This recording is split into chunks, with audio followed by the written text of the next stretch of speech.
오늘 우리들에게 주시는 하나님의 말씀 에베소서 1장 7절 말씀 다 같이 일어나셔서 한 목소리로 합독하도록 하겠습니다. 시작. 우리는 그리스도 안에서 그의 은혜의 풍성함을 따라 그의 피로 말미암아 속량 곧 죄사함을 받았느니라. 아멘. 자리에 앉으시기를 바랍니다. 풍성한 은혜와 사랑이라는 제목으로 같이 말씀 나누도록 하겠습니다. 우리가 지난주에 성도의 행복에 대해서 같이 말씀을 나눴습니다. 성도의 행복이란 어렵게 생각하지 않고 잘 먹고 잘 살고 잘 읽고 잘 돼서 행복이 아니라 그저 행복이라는 그 말 자체, 행이라는 그 글자가 한자어로 죽음을 면하는 것, 이게 행이라고 그랬고, 그 행복이라는 것이 죽음을 면하는 것이 곧 행복이라고 이렇게 말씀을 나눴잖아요. 그런 의미에서 성도는 이미 그 행복을 받은 자다. 왜? 죽음을 면했기 때문에.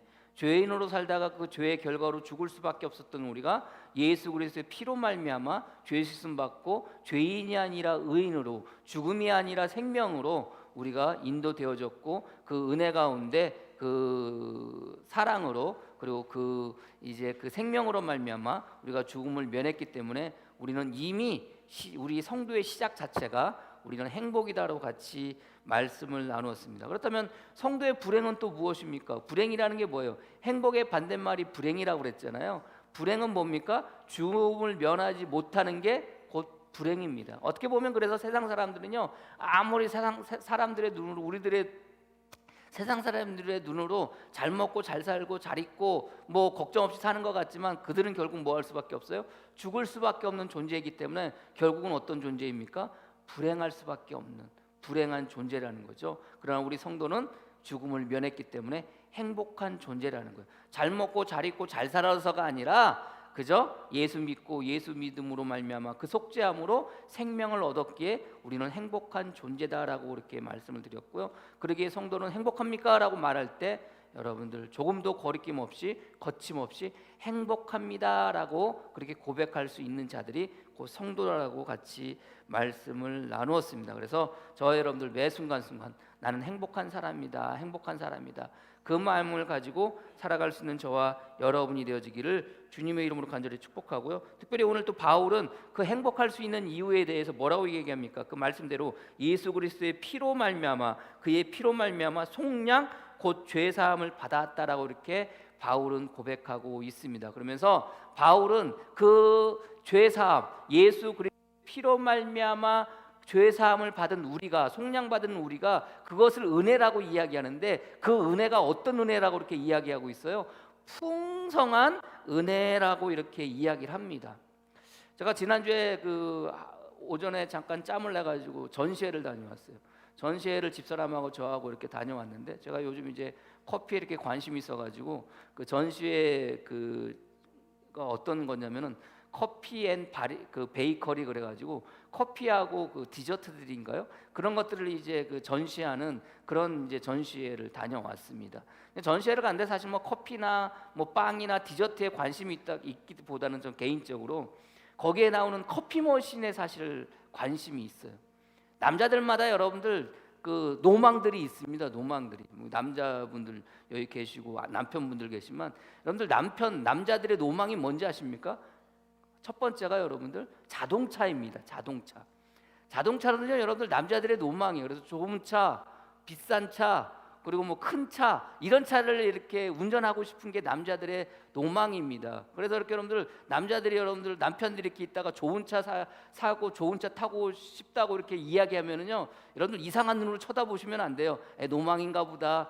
노망이 잘못하면 노망이 될 수도 있는데 여러분들 마음 가운데 바라는 마음인가 보다라고 생각하고 이렇게 받아들이시면 돼요. 그 다음에 여러분들 또 하나가 노망이 뭔지 아십니까? 큰 텔레비전입니다. 여러분들 안 그러신가요? 여러분들 저만 그러나요? 큰 텔레비전이에요. 여러분들 집에 여러분들 거실에 조그만 텔레비전 있으면요 남자들은 견딜 수가 없어요. 왜요? 더 큰 텔레비전을 갖고 싶어하는 게 남자들의 노망입니다. 노망이에요. 그러니까 여러분들 남편들이 혹시라도 차를 바꾸고 싶다거나 혹은 남편들이 텔레비전이 작아서 큰 텔레비전으로 바꾸고 싶다 그러면 여러분들 그러려냐고 그냥 받아들이세요. 그러려니 하고 그렇게 받아들이세요. 그거 가지고 뭐라고 그러지 마세요. 에이, 속으로 또 생각하고 있나 보다. 여러분들 형편이 안 돼요. 그렇게 바꿀 만한 형편이 안 되고 그냥 마음속으로 이야기하는 것 뿐이니까 좋은 차 타고 싶다 그러면 그러나 보다 그렇게 생각하시면 돼요. 텔레비전 받고 싶다 그러면 그런가 보다 생각하면 돼요. 제가 집사람한테 가끔 이야기하거든요. 뭐 이렇게 마트 같은 데 가면 여러분들 홈플러스나 이마트 가면 전자제품 코너 가면요. 텔레비전 큰 게 나와요. 요즘은 75인치에서 더 커가지고 85인치까지 나옵니다. 여러분들. 저희 집에 있는 게 저게 중고로 5만 원 주고 샀나? 아무튼 그래요, 여러분들. 50인치인가 45인치인가 그러는데 가면은요, 여러분들 큰 텔레비전 75인치 보면은요, 집사람 보고 여보 나 저거 사줘. 그럼 집사람 저 어떻게 보는지 아세요? 미쳤나 이런 식으로 이렇게 눈으로 그렇게 막 봐요. 그러면 제가 오죽하면은요, 집사람이 대꾸를 안 하니까 누구한테 사달라고 그러는지 아세요, 여러분들? 예인이한테. 예인아 아빠 저거 사줘. 그래 그럼 예인이 뭐라 그러죠? 나중에 커서 사줄게 그래요. 근데 예인이가 언제 커가지고 결혼하고 돈 벌고 그래가지고 저 그런 저런 텔레비전을 사줄지 모르겠지만 아무튼 그래요. 그 노망들이 있어요. 커피에 관심 있고 이런 사람들의 노망은 뭔지 아십니까? 여러분들 커피숍 가가지고 여러분들 커피 뽑아 먹을 때, 커피 시킬 때, 주문할 때 여러분들 커피를 이렇게 뽑아주는 기계가 있잖아요. 예? 커피 머신이라는 기계가 있는데 이 바리스타인이라든가 커피에 관심 있는 사람들은 그 기계에 노망이 있어요. 근데 돌아다니면서 여러분들 집사람하고 저하고 이제 그 커피 머신 전시해 놓는 데를 막 돌아다녀요. 돌아다니면서 제가 이건 얼마짜리고 이건 얼마짜리고 막 그렇게 이야기를 해요. 그러면서 어느 회사에 커피 머신 앞에 가가지고 집사람 보고 여보 나 이거 사줘 그랬어요. 집사람이 그 가격을 봐요. 가격이 얼마게요? 커피 머신의 가격이 2,700만 원이에요. 놀라시죠 여러분들? 여보 이거 하나 사줘. 그러니까 보니까 2,700만 원이에요. 원래 그래요, 여러분들. 커피 머신의 가격이 좋은 게, 이 바리스타인들 커피 내리는 사람들의 노망이 있어요. 그런 커피 머신을 사고 싶고 그런 커피 머신으로 커피를 내리고 싶어하는 거예요. 여러분들 그냥 동네 커피숍 가가지고 여러분들 커피 내려 먹는데 그 커피 머신 여러분들 보통 한 1,000만 원에서 1,500만 원 하는 정도의 커피 머신이에요. 그 여러분들이 그냥 커피 이렇게 시켜서 먹는 게 그 커피를 뽑아주는 거 머신이. 근데 한 2,500만 원, 3,000만 원 정도 줘야 그래도 멋진 거. 우리로 치면은요 외제차 타는 느낌인 거예요. 외제차 타는 느낌. 그러니까 2,500만 원짜리잖아요. 너무 비싸잖아요. 그래가지고 그 회사에 이렇게 커피를 뽑는 그 머신이 그렇게 하나짜리가 있어요. 여보 저거는 힘들지. 저건 2,500만 원이니까 저건 힘드니까 여보 나 이거 사줘. 조그만 걸 이제 요만한 거를 이제 보여주면서 사달라고 그랬어요. 집사람이 놀래요. 얼마짜리? 1,200만 원짜리. 근데 그거 볼 때마다 저는요 그거에 더 관심이 가는 거예요. 야 이런 걸로 커피를 뽑아야 맛있을 텐데 맛있을 때 이런 마음이 있어요. 노망인 거예요. 그렇다고 제가 그걸 사겠다고 하는 이야기는 아니고 사고 싶어하는 마음은 가질 수 있는 거잖아요. 왜 그래요? 사람들 눈으로 보기에는 커피 머신은 다 똑같은 줄 알아요. 그렇지 않습니까 여러분들? 거기에 관심 없는 사람들은요 그냥 다 똑같은 줄 알아요. 1,500만 원짜리에서 1,000만 원짜리에서 내리는 커피 머신의 커피나 2,700만 원에서 내리는 2,500만 원짜리에서 내리는 커피 머신이나 제가 여러분들 예전에 지금은 그 커피 머신을 이렇게 설치 안 해놨는데 예전에 여러분들 오시면 제가 이제 커피 이렇게 정말 카페처럼 이렇게 내려서 해주시는 건데 그 여러분들 그 커피 머신짜리가 얼마짜리인지 아세요 여러분들? 원래는 한 500만 원인가 600만 원짜리예요. 근데 여러분들 그 당근마켓에서 12만 원 주고 사왔어요. 12만 원 주고 사와가지고 다 분해해가지고 청소하고 부품들 갈아가지고 여러분들 그렇게 만들어 놓은 게 지금 이제 설치는 안 했는데 그 조그맣게 되어져 있는 거예요. 그걸로 내리다가 2,700만 원짜리 커피 머신을 보면은 저는요 커피에 관심 있는 사람은 어떻게 돼요? 눈이 돌아가요. 갖고 싶어하는 거예요. 왜 그래요? 커피 머신을 아니까 그래요. 이 작동의 원리라든가 왜 그냥 이 제가 가지고 있는 12만 원짜리 커피 머신과 2,700만 원짜리 커피 머신이 왜 다른지에 대해서 어렴풋이 알고 있기 때문에요.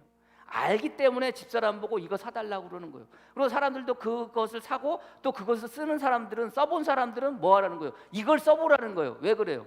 우리는 가서 커피를 마시면 다 똑같은 커피인 줄 아는데 그 사람들은요 여기에서 뽑는 커피, 여기에서 뽑는 커피, 그 비싼 커피 머신에서 뽑는 커피의 맛이 다르다는 걸 알아요. 그러면서 그것을 말하고 싶어하는 거예요. 그리고 그걸 갖고 싶어하는 거예요. 우리가 오늘도 이 시간, 제가 왜 여러분들이 이 말씀, 오늘도 이 시간 주님 앞에 나왔어요. 우리는 무엇을 사모해서 나와요? 주님의 은혜를 사모함으로 오늘 이 시간 여러분들이 나왔다면 그 은혜를 사모함에 있어서 그 은혜가 어떤 건지에 대해서 내가 알면은 어떻게 해요? 더욱더 뭐 할 수 있어요? 사모할 수가 있어요. 12만 원짜리 500만 원짜리 커피 머신에서 뽑아보다가 2,700만 원짜리에서 뽑아보는 커피 머신에서 뽑는 그 커피의 맛을 들어서 그것을 알면은요 뭐 할 수밖에 없어요. 2,700만 원짜리 커피 머신을 사모할 수밖에 없는 거예요. 바울은요 지금 주님의 은혜를 이야기하는데 그의 피로 말미암은 죄 씻음, 그의 피로 말미암은 속량을 이야기하는데 그것이 은혜라고 바울은 이야기하는데 그 은혜가 어떤 은혜라고 지금 고백하고 있어요?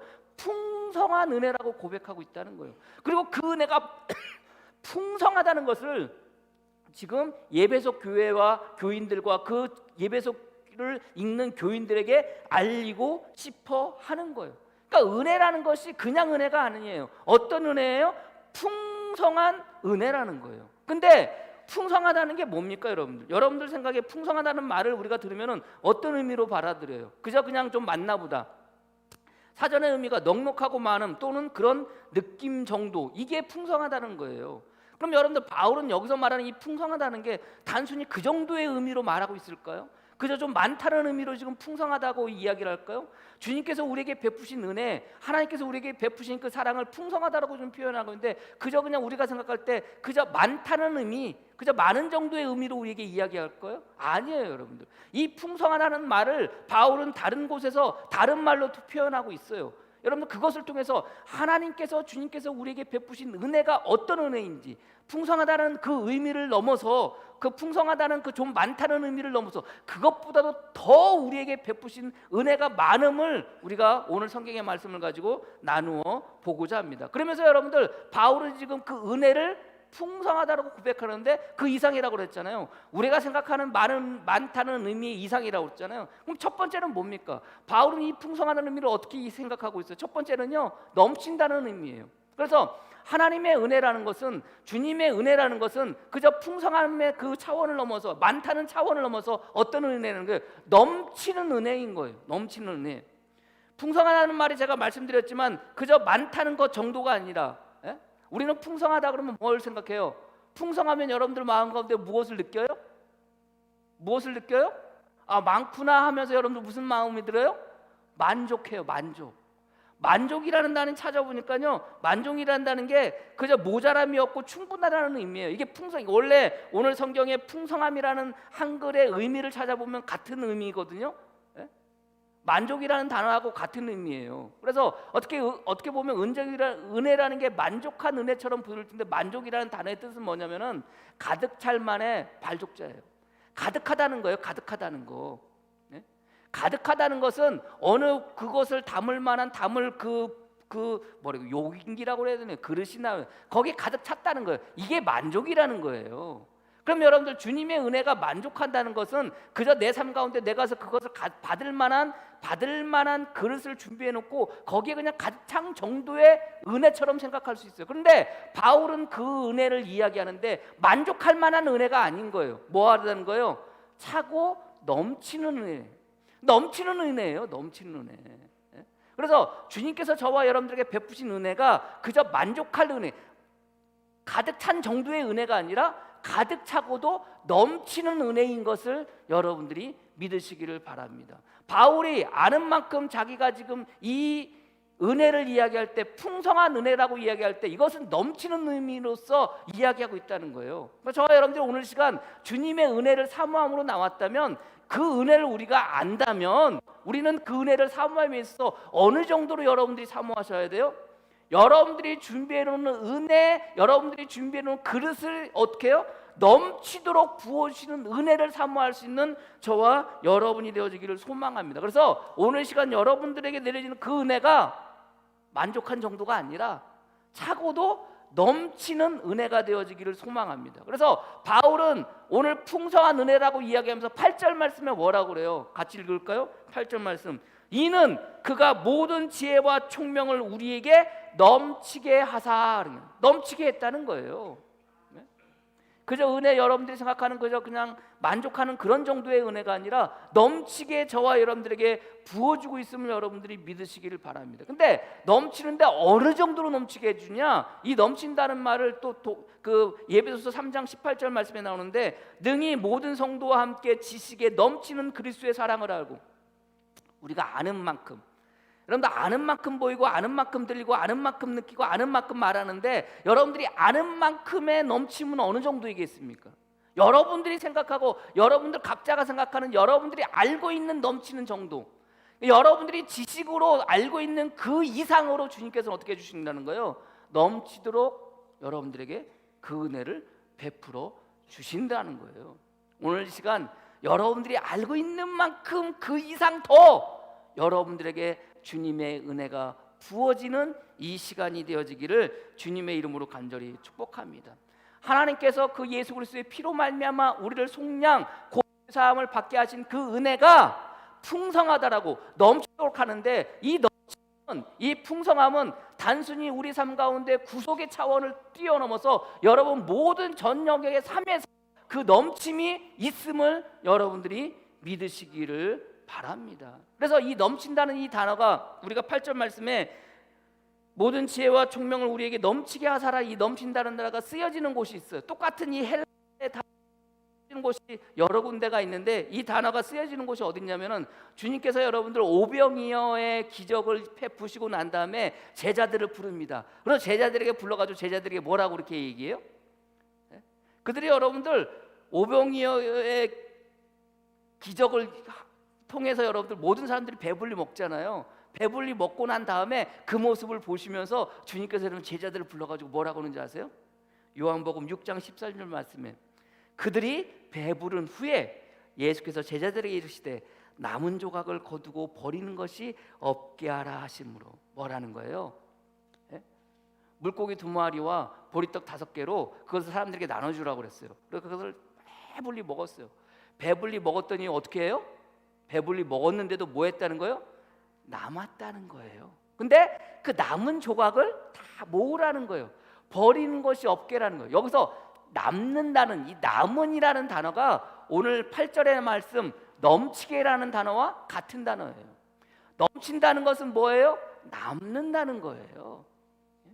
전 여러분들의 삶에 주님의 은혜가 넘치는 것뿐만 아니라 여러분들이 살아가는 삶의 모든 방편들이 그렇게 쓰고도 남는 저와 여러분이 되어지기를 축복합니다. 그 은혜가 여러분들에게 넘쳐나기를 소망합니다. 더불어 이 넘친다는 단어가 남는다는 의미로 쓰여졌잖아요. 또 어떤 의미로 쓰여지냐? 초대교회 여러분들 바울이 여기저기 다니면서 전도 여행을 합니다. 주님의 말씀을 전합니다. 그 주님의 말씀을 듣고 많은 사람들이 어떻게 돼요? 예수님을 믿게 되고 어떻게 해요? 교회가 점점 늘어나게 됩니다. 이 늘어난다는 표현을 사도행전 6장 5절 말씀에 이렇게 이야기합니다. 이에 여러 교회가 믿음이 더 굳건해지고 수가 날마다 늘어가는지라. 늘어간다는 게 넘친다는 거예요. 늘어간다는 게, 아까도 말씀드렸지만 은행나무 자른 자리에 뭐가 있기를 소망해요? 차가 주차되어지기를 소망합니다. 근데 여러분들 우리 교회 주차장이, 우리 교회 마당이 어떻게 있기를 소망하는 거예요? 예배드리러 오는 사람들의 차가 어떻게 해요? 그저 그만큼만 차면 안 되는 거예요. 어떻게 돼요? 넘치기를 원하는 거예요. 늘어나기를 원하는 거예요. 여러분들의 삶도 동일합니다. 여러분들이 무엇을 하든지 간에 주님께서 여러분들에게 베푸르신 그 은혜는 그 은혜로 말미암아 그것이 남고도 뭐에게요? 날마다 늘어날 수 있는 저와 여러분이 되어지기를 소망합니다. 이 은혜가 여러분 삶의 전 영역에서 있으시기를 주님의 이름으로 간절히 축복합니다. 또 이 넘친다는 단어가 또 어디에서 쓰여있는지 아세요? 고린도전서 8장 8절 음식은 우리를 하나님 앞에 내세우지 못하나니 우리가 먹지 않는다고 해서 못 사는 것도 아니고 안 먹는다고 해서 더 잘 사는 것도 아니고 먹는다고 해서 더 잘 사는 것도 아니니라. 여기서 어떤 단어가 오늘 8절 말씀에 넘치게라는 단어와 그 같은 단어일까요? 헷갈리죠 여러분들? 잘 사는 이라는 거예요. 넘친다는 게 남는 거고요, 넘친다는 게 늘어나는 것이고요, 넘친다는 게 잘 사는 거예요. 그래서 여러분들 주님의 은혜가 여러분 삶 가운데 풍성하게 부어짐을 통해서 여러분들의 삶의 전 영역이 남기를 소망합니다. 여러분들의 삶의 전 영역이 더욱더 잘 살아갈 수 있는 저와 여러분이 되어지기를 축복합니다. 이럴 때 아멘 하면 그렇게 되는데 그냥 아멘 될까 말까 뭐 이런 마음으로 합니까 여러분들? 그렇지 않아요. 정말로 그렇게 되어지기를 소망합니다. 그저 속량으로 말미암아 그 은혜의 넘침 그것으로 끝나는 것이 아니라 바울이 이야기하고 있는 것처럼 여러분들의 삶의 전 영역에서 여러분들이 바라는 모든 것에서 그 넘침이 있는 저와 여러분이 되어지기를 축복합니다. 넘침을 받은 자는 여러분들 그 삶 가운데 또 어떻게 되어지는 줄 아십니까? 바울은 이 성경에 나오는 이 넘친다는 이 단어가 쓰여지는 곳들이 몇몇들이 있는데 특별히 받은 사명이 통해서 어떻게 여러분들 넘침 가운데 일해야 되는데 이 넘친다는 단어가 어떻게 쓰여지는지 아십니까? 힘쓴다는 단어로 쓰여져요. 고린도 전서 15장 58절 말씀, 그러므로 내 사랑하는 형제들아 견실하며 흔들리지 말고 항상 주의 일에 더욱 힘쓰는 자들이 되라. 이는 너희 수고가 주 안에서 헛되지 않은 줄 압니다. 여기서 말하는 힘쓴다는 단어가 어떤 단어예요? 넘친다는 단어예요. 그래서요, 주님의 넘치는 은혜를 받은 자는요, 그 삶 가운데서 어떻게 살아가는 거예요? 견실하며 흔들리지 말고 항상 주의 일에 더욱 힘쓰는 자들이 되는 거예요. 믿으십니까?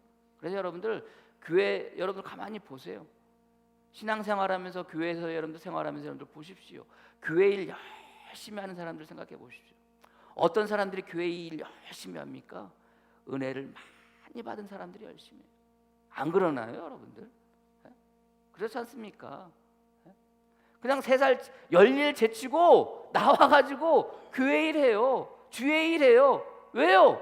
받은 삶 가운데 뭐가 많으니까? 은혜가 많으니까, 넘치도록 받았으니까. 누가 뭐라 그래도, 누가 말려도 여러분도 어떻게 해요? 그냥 나와서 일해요. 남편이 왜 가냐고 막 성질내고 화내고 막 싸워도요, 뭐예요? 들은 척도 안 하고 여러분들 나와서 교회 일 하잖아요. 왜 그래요? 받은 은혜가 많으니까. 받은 은혜가 그 삶 가운데 넘치도록 받았으니까.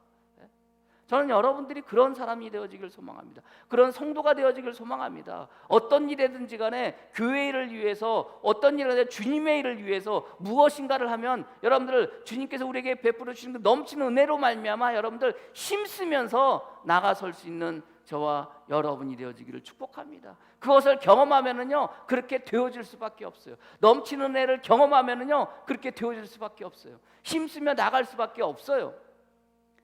지난 월요일 날인가요? 제가 20년 전에 아는 목사님이 이제 그 교회를 건축을 한다고 그래요. 건축을 한다고 그러죠. 그 교회에 이제 제가 이제 그때는 이제 방송국에 다니다가 이제 그만 그 사직하고 이제 그 대학원 다닐 때였으니까 그 교회를 건축한다고 그래가지고 방송 시스템을 해달라고 그랬어요. 그래서 이제 그때 당시 이제 가가지고 교회 건축하는데 며칠 가가지고 방송 시스템을 다 해주고 이제 왔어요. 방송 시스템을 해줬는데 이제 그 교회가 재개발이 되어지면서 다른 곳에 또 교회를 건축해야 된다고 그래요. 그러면서 이제 그 2년 동안 이제 재개발을 해야 되는데 2년 동안 잠깐 머물러 있을 그 곳에 방송을 또 해달라고 연락이 온 거예요. 어떻게 했겠습니까, 여러분들? 제가 갔어요. 그래서 또 열심히 이렇게 다 해줬어요. 하루 가서 해줬는데 그분이 저한테 너무 감사하다는 거예요. 아유, 조 목사 20년 전에 우리 교회 그때 건축할 때 왔는데 그때도 해줬는데 또 해줬다고, 그 은혜를 잊을 수 없다고 그렇게 말씀을 하세요. 근데 여러분들, 제가 여러분들 그분이 그 20년 전에 저한테 그렇게 해달라고 그래가지고 제가 가서 해준 거 때문에 여러분들 갔겠어요? 아니에요. 그분이 저한테 베푸신 은혜가 있어요. 제가 여러분들 목회 나왔을 때 3년 동안 여러분들 3년 동안 꼬박꼬박 한 달에 여러분들 선교비를 보내주셨어요. 선교비를.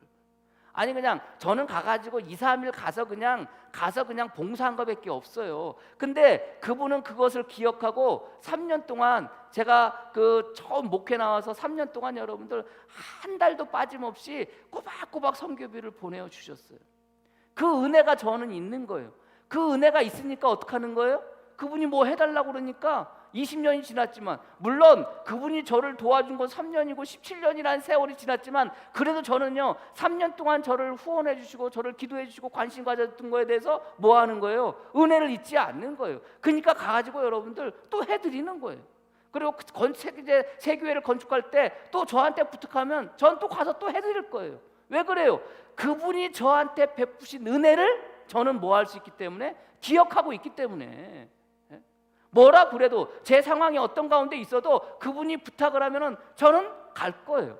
동일하게 주님께서 저에게 베푸신 은혜가 있다면, 넘치도록 베푸신 은혜가 있으면 우리는 그 넘치는 은혜를 받고 우리는 뭐 할 수 있는 거예요? 넘치도록 뭐 할 수 있는 거예요? 주님의 일에 힘쓸 수 있는 자들이 되어져야 되는 거예요.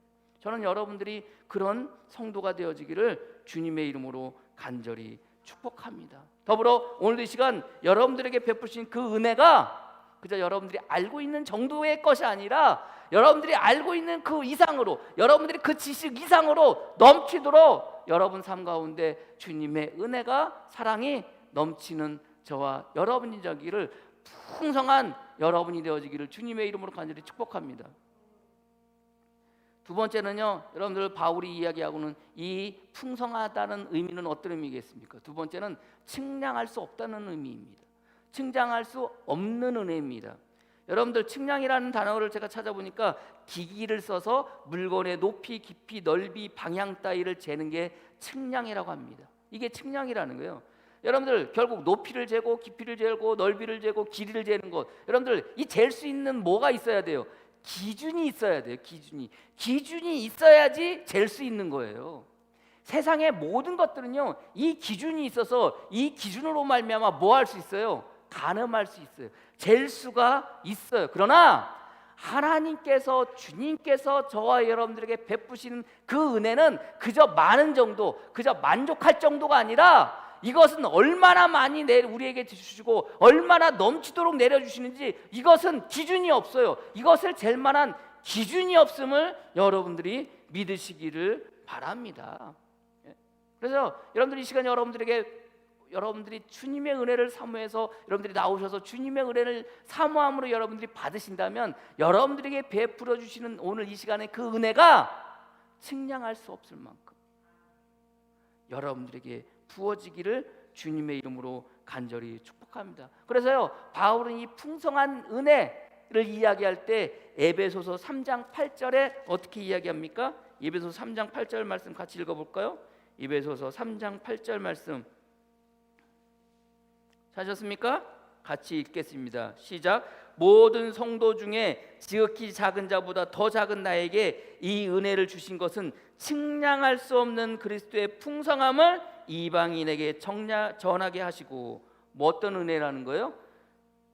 측량할 수 없는, 이 은혜를 주신 것은 측량할 수 없는 그리스도의 풍성함을이라고 오늘 바울은 고백하고 있다는 거예요. 여러분들에게 베푸신 은혜가 측량할 수 없는, 그것을 어떻게 기준 삼아서, 세상의 무엇으로 기준 삼아서 어떻게 감히 가늠할 수 없는 은혜인 것을 여러분들이 믿으시기를 주님의 이름으로 간절히 축복합니다. 측량하다는 게 뭡니까?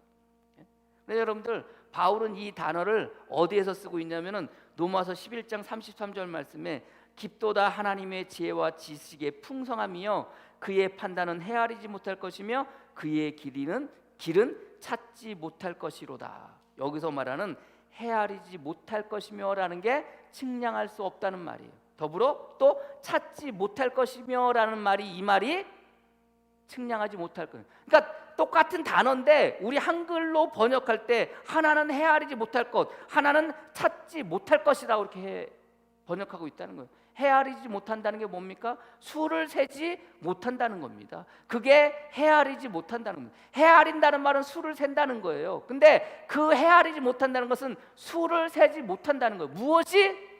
하나님께서 저와 여러분들에게 베풀어 주시는 그 은혜가.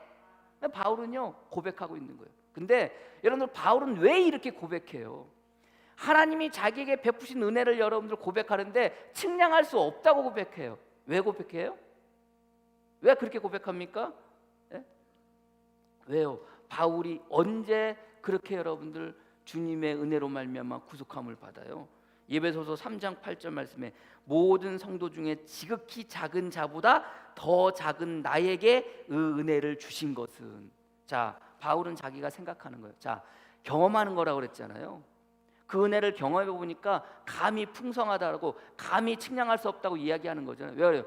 지극히 작은 자보다 더 작다는 거예요. 누가? 자기가. 여러분, 바울이 어떤 사람이에요? 유대인 중에 유대인이었고요, 바리새인 중에 바리새인이었어요. 가말리아의 문화생이었어요. 율법으로 치자면 모든 것을 알고 있던 사람이에요. 그리고 또 바울은 어떤 사람이에요? 유대인이었고, 그렇기 때문에 어떤 사람이었어요? 법대로, 율법대로 살아갔던 사람이에요. 그 율법으로 말미암아 어땠던 사람이에요? 기독교인들을 잔멸하려고 했던 사람이에요. 스테반이 죽고 난 다음에 스테반을 돌로 쳐 죽였던 사람이 스테반이 입고 있던 겉옷을 누구 앞에 여러분들 던지는 줄 아세요? 누구 앞에? 사울이라는 청년의 발 앞에 던졌어요. 사울이 누구예요? 이게 바울이거든요. 그랬던 사람이 누구예요? 바울이에요. 그리고 여러분들 예루살렘의 교회와 더불어 그것도 모자라고 여러분들 5가지 가지고 어떡합니까? 예수 믿는 사람들을 뭐 하려고? 잔멸하려고. 잔멸한다는 게 여러분들 뿌리꼬아지 뽑아서 없애버린다는 의미거든요. 그랬던 사람이 누구예요? 그게 바울이에요. 근데 바울 입장에서 생각하면 그랬던 사람이에요. 근데 주님 입장에서 여러분들 그런 바울을 생각해 보십시오. 우리 예수님 입장에서 그렇게 여러분들 바울을 생각하면 바울은 어떤 놈이어야 돼요? 마땅히 죽어야 돼요. 마땅히 사라져야 돼요. 주님 입장이면, 혹은 기독교인들 그때 당시에 예수 믿었던 사람들의 입장에서 바울을 볼 때는 어떻게? 바울은 다 마땅히 죽어서 사라져야 될 사람이에요. 근데 우리 주님께서 어떻게 하셨다는 거예요? 살리셨잖아요. 자기가 그렇게 죄 많은데도 불구하고 우리 주님께서 그 죄를 그 피로 말미암아 깨끗하게 씻기고 뭐 하셨다는 거예요? 살리셨다는 거예요. 그걸 생각하니까 지극히 작은 자보다 더 작은 나에게 베풀으신 은혜, 측량할 수 없는 그 은혜라고 바울은 고백하고 있는 거예요. 우리도 마찬가지예요. 지극히 작은 자보다 더 작은 우리들. 어저께 은행나무를 자르는데요, 우리 이상남 권사님 아는 후배가, 동네 후배가 이따만한 큰 톱을 가져와가지고 수탁수탁 잘랐어요. 교회에 있는 전기톱은요 요만해요. 그거 가지고 여러분들 저 은행나무 자르면 한도 끝도 없어요. 그리고 자른 다음에 그냥 그 이상남 권사님이 그냥 가도 된다고 그러니까 제가 그래서 이거 마저 잘라주세요 그랬어요. 근데 그 큰 톱 가지고요 윙 하면은요 이렇게 굵은 가지들이 뚝뚝뚝뚝 잘려나가요. 잘라놓고 금방 잘랐어요.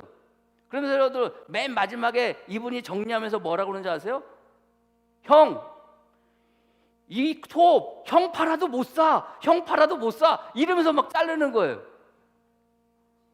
가만히 있어봐. 옆에서 제가 듣는데 깐죽깐죽하면서 그렇게 듣는데 가만히 있어봐. 그럼 이상남 권사님이 저 톱값보다도 못한 거네? 그런 생각이 드는 거예요. 그러면서 이분이 이거 형 팔아도 이거 못 사. 그래서 나중에 제가요, 그래서 그 톱 가격을 물어봤어요.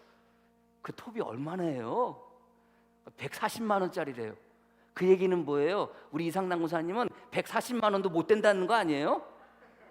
그런 거 아닙니까 여러분들? 그래요.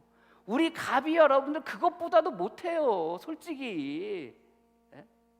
죄인으로 살다가 그 죄값으로 죽을 수밖에 없는, 죽으면 없어질 수밖에 없는 존재가 우리예요. 우리의 죄값이, 우리의 그거밖에 안 되는 사람이 우리들이에요. 우리의 원래 값은 180만 원도 안 돼요. 여러분들 죽어 썩어 문드러질 값이 우리들의 값 아닙니까? 근데 여러분들 우리를 어떻게 삼아주셨다는 거예요? 속량, 예수 그리스도의 피로 말미암아 속량, 곧 죄사함을 받았으니 어떻게 됐다는 거예요? 살게 되었다는 거 아니에요? 생명을 얻게 되었다는 거 아니에요? 예수 그리스도의 피값이 저와 여러분들의 피값 아닙니까? 그것을 헤아릴 수 있어요? 헤아릴 수 없어요. 주 예수 그리스도의 피로 말미암아 저와 여러분들은 옛날에는 180만 원, 140만 원도 못 되는 그런 가격 값어치였는데 이제는 어떤 값어치라는 거예요? 그 예수 그리스도의 피값이라는 거예요. 측량할 수 없다는 거예요. 믿으십니까? 저와 여러분들 그런 존재가 되어진 거예요. 그 은혜로 말미암아, 그 측량할 수 없는, 그 헤아릴 수 없는 은혜로 말미암아 우리가 지금 성도로서 살아가고 있음을 여러분들이 믿으시기를 바랍니다.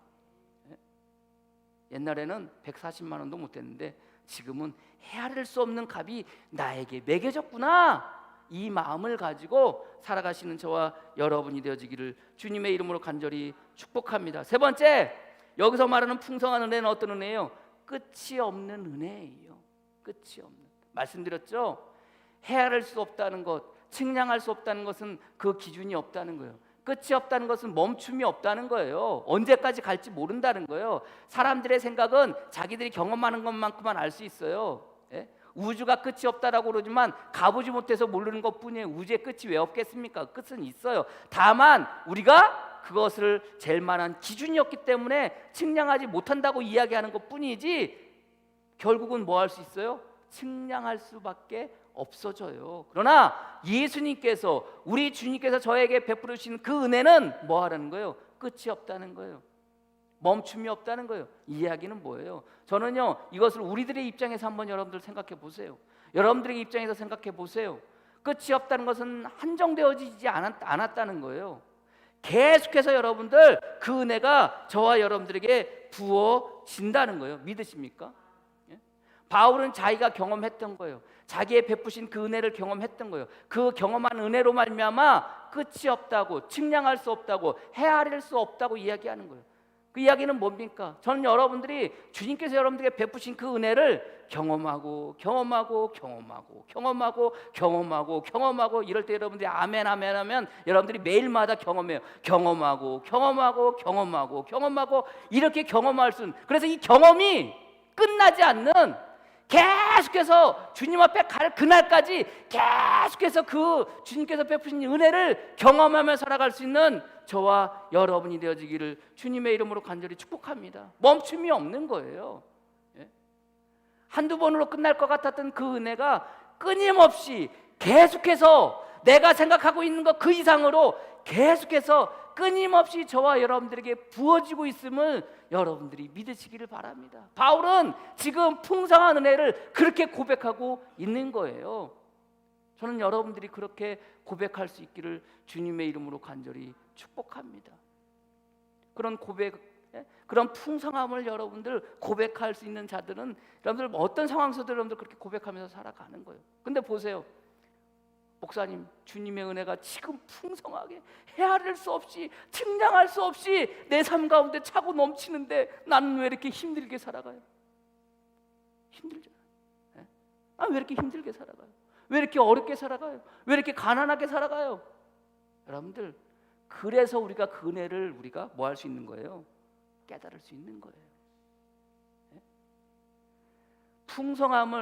풍성한 은혜를 깨닫지 못하고 그것을 잊어버리는 자가 하는 게 뭔지 아세요? 불평불만이에요. 여러분들, 저는요, 교인들이 불평불만하잖아요. 그럼 듣는 생각이 뭔지, 좀 살만한가 보다 생각해요. 힘들고 어려우면요, 그런 거 생각할 겨를이 없어요. 지난주에 하루 날 잡아가지고 뒤에 이제 축대 마저 이제 쌌는데, 돌 깨가지고 그거 쌌는데 하나가 한 60kg 나가거든요. 막 이렇게 열심히 싸고 있는데요, 옆집 그 지금 돌아가셨는데 그 할아버님, 큰 아드님이요, 오셔가지고 처음 몰랐어요. 막 이렇게 두릅을 막 따고 계세요. 그래서 아저씨, 그 두릅 따시면 안 돼요.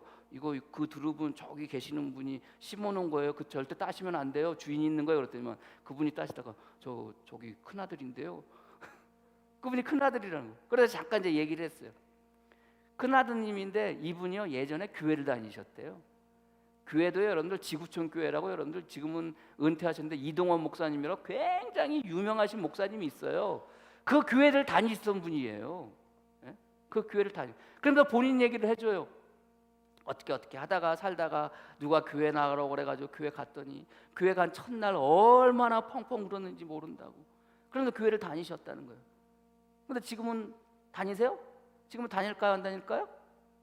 안 다니세요. 여러분들, 안 다니는데 그분의 고백이 뭔지 아세요? 힘들고 어려울 때는 주님 찾고 교회 다녔는데 살만하니까 안 나가게 되더라는 거예요. 살만하니까 믿음이 없어지더라는 거예요. 왜 그런지 아세요? 힘들 때, 어려울 때, 괴로울 때, 그때 우리는 뭐 할 수밖에 없어요? 주님의 은혜를 사모하고 주님의 은혜를 생각하고 주님의 은혜를 바라볼 수밖에 없기 때문에 그래요. 성경은 이야기를 해요. 시편 69편 9절에서 12절 말씀에, 그는 우리 영혼을 살려두시고 우리의 실족함을 허락하지 아니하시는 주시로다. 우리를 살려주신다는 거요, 우리가 넘어지고 우리가 실족하지 아니하도록 허락하신다는 거요, 하나님이여 주께서 우리를 시험하시되 우리를 단련하시기를 은을 단련한 것 같이 하셨으며 우리를 끌어 그물에 걸리게 하시며 어려운 짐을 우리 허리에 메어 두셨으며 사람들이 우리 머리를 타고 가게 하셨나이다. 우리가 불과 물을 통과하였더니. 어떻게 보면 우리가 지금 살아가는 삶의 모습들이 시험 가운데 있을 수도 있어요. 그렇잖아요. 코로나19 때문에 얼마나 먹고 힘고 살기 힘들어요. 애들 키우고 여러분들 돈도 없고 가난하고 지금 그렇게 살고 있을 수 있잖아요. 이게 어떻게 보면 시험 가운데 놓여 있는 것일 수도 있어요. 어떻게 보면 주님이 우리를 단련함과 같이, 은을 단련함과 같이 그런 가운데 매일 단련하려면 여러분들 그냥 단련되어집니까? 어떻게 단련되어져요? 죽으라고 맞아야 단련되어지고 단단해지는 거예요. 어쩌면 우리가 지금 그런 가운데 있을 수도 있어요. 우리를 끌어 그물에 걸리게 하시며 앞으로 나가지도 못하고 이러지도 못하고 저러지도 옴삭달삭 할 수 없게 그런 가운데 우리가 지금 놓여 있는 것처럼 보일 수도 있어요. 어려운 짐을 우리 허리에 메어 두셨으며, 여러분들 어깨에 짐 하나씩 지고 다니잖아요. 양어깨에 여러분들 짐 지고 지금 살고 계시잖아요. 이 무거운 거 여러분들 삶의 짐 지고 여러분들이 살고 계시잖아요. 그게 우리들의 모습일 수도 있어요. 사람들이 우리 머리를 타고 가게 하셨나이다. 우리가 불과 물을 통과하였더니 뭐였더니 이 모든 힘들고 어려운 것 가운데 놓여져 있지만 그러나 견디고 이겨내고 신앙으로 믿음으로 이겨내겠더니 뭐라는 거예요? 주께서 우리를 끌어내사 풍부한 곳에 들이셨나이다. 믿으십니까? 좀 힘들어요. 살기 힘들어요. 무거운 짐을 내가 지고 살아가고 있어요. 그러나 이 상황 가운데 우리는 지금 어디에 있는 거예요? 주님께서 우리에게 베푸시는 풍부함 가운데, 주님께서 우리에게 베푸시는 그 풍성한 가운데 넘치도록 측량할 수 없는, 끝이 없는 그 풍성함 가운데 저와 여러분들이 지금 이 순간 있음을 여러분들이 믿으시고, 지금 우리가 문 밖을 나가지만 그래도 좀 힘들고 어렵지만 물과 불을 가는 것 같지만 어깨에 여전히 우리는 짐을 지고 가는 것 같지만, 그러나 주님의 풍성한 은혜가, 넘치는 은혜가, 측량할 수 없는 은혜가, 끝이 없는 은혜가 여러분들에게 여전히 부어지고 있음을 여러분들이 믿고 살아가시는 저와 여러분이 되어지기를 주님의 이름으로 간절히 축복합니다. 기도하겠습니다. 아는 만큼 보입니다. 아는 만큼 들립니다. 아는 만큼 느낍니다. 아는 만큼 느낄 수 있습니다. 바울은 자기가 그렇게 보았고 느끼고 경험했기에 그냥 은혜라고 말하지 않고 풍성한 은혜라고 고백하고 있는 것처럼 민회 성도들 붙잡아 주시고 우리에게 은혜를 베풀어 주시는데, 그냥 은혜가 아니라 넘치는 은혜, 측량할 수 없는 은혜, 끝이 없는 은혜라고 고백하며 살아갈 수 있도록 이끌어 주시고 인도하여 주시옵소서. 지금 우리들의 삶이 불과 물을 건너는 것 같습니까? 세상 사람도 우리의 머리를 타고 넘어가는 것 같습니까? 어려운 짐이 여전히 우리의 어깨 위에 놓여져 있습니까? 그러나 그 가운데 놓여져 있을 그때 주님은 우리를 풍부함 가운데, 풍성함 가운데 들어가게 하셨다고 성경은 이야기하고 있듯이, 믿음의 성도들 이 힘들고 어려운 시절에 오히려 주님의 풍성함 가운데, 풍부함 가운데 살아갈 수 있도록 주님 역사하시고 함께하여 주시옵소서. 그 은혜가 더욱더 넘치는 복된 성도들 되어지게 주님 축복하여 주시옵소서. 예수 그리스도의 이름으로 기도합니다. 아멘. 찬송가 304장입니다.